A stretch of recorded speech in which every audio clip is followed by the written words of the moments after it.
एक सालाना कॉन्फ्रेंस का इश्तिहार अपलोड होता है जिसके ऊपर लिखा हुआ था फजाल सहाबा कॉन्फ्रेंस।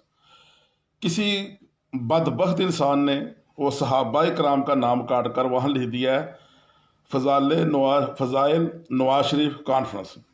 यार, इसको शर्म नहीं आई इस घटिया इंसान को जिसने ये काम किया? इस बेशरम आदमी को बिल्कुल बिल्कुल हया नहीं आई कि मैं सहाबा कराम का नाम काट रहा हूँ। क्यों? इसको इसलिए शर्म नहीं आई कि इसकी शैतान ने अक्ल को मफलूज किया हुआ है। इसको पता ही नहीं चला कि मैं तो राफजियत को खुश कर रहा हूँ सहाबा कराम का नाम काट कर।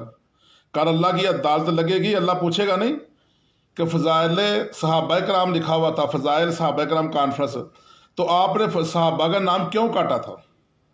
आप किसको खुश करना चाहते हैं? आप बुग़्ज़ साजिद मीर साहब के अंदर इतना गर्क हो चुके हैं, आपको पता ही नहीं चल रहा कि हम किसको खुश कर रहे हैं। और अल्लाह के बंदे, आपने जिस किसी ने भी किया ये घटियापन, घटिया सोच के आदमी ने किया, उसको शर्म करनी चाहिए थी कि मैं सहाबा कराम का नाम काट रहा हूँ।